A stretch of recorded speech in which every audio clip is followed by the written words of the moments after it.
Hi, this is Jimei Wan from Guarantee Rate. Today I want to talk about a survival number and how to save money. So what is a survival number?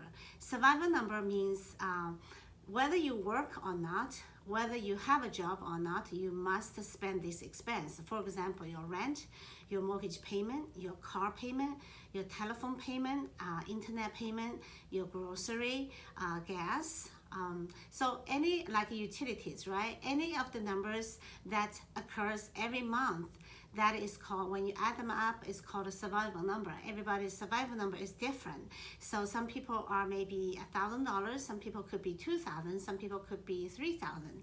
So what I'm trying to say here is if you make $1,000 a month, for example, let's say it's 100%. The ideal is that you must save 30% for the tax, right? So if you're W-2, your taxes already take away from your paycheck. But if you're 1099 self-employed, you must put that money away in case you have to pay tax, right? And then 30% you can spend. And then 20% you're supposed to save it, whether you put it into a checking account, savings account, or you put it into buying the bonds and stocks, those must be saved. And then ideally 10% is donation. You can donate to the nonprofit organization that you belong to, or any of the nonprofit organization you believe. But let's say if you can't really donate 10%, at least like 2%, 5%, whatever you can donate, and make that into a habit, right? So that's how you structure your life. And so the 20% of savings, if you work for a company, if your company provides a 401k, you definitely wanted to take advantage of the 401k and save for your retirement. Now, if you're self-employed, you can ask your CPA to help you to set up a SEP IRA account, and then you just have a habit to put that money into the SEP IRA every single month. And then your tax is deferred, because by the time you retire, your tax bracket is going to be less. It won't be 30% or even 40%, depending on how much income you have. So really control your spending is really a way to live. And we always say, it doesn't matter how much money you make, but it matters how much you can save every single month.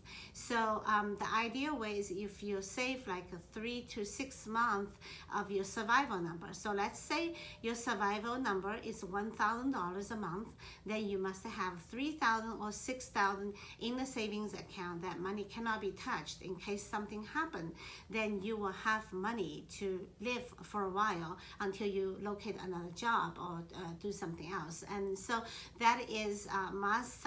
You have to have the habit, right? But like right now, with the virus happening, nobody knows how long it's going to take until the vaccine comes out. So it would be ideal if you can have a year savings already that you can live.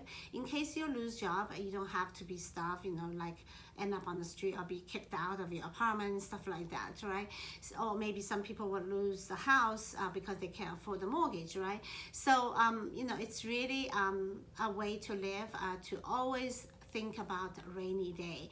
Do not wait until it's raining, then you try to get help, or you have no place to get the money, and then you'll be very desperate, right? So for small business people, it's also the same. If you have a small business, always make sure you have enough cash saved that you can support the cash flow of the business. In case the business goes down, that you can still be able to pay the rent or pay salary of the employee or pay yourself or whatever.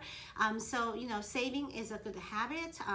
Sometimes when you try to buy something, you might think about it, is you want it or you need it, right? If you need it, of course you buy it. But if it's want it, you might just think about it, let it think about it for a couple of days. Maybe you just don't feel like such a desire to buy that anymore.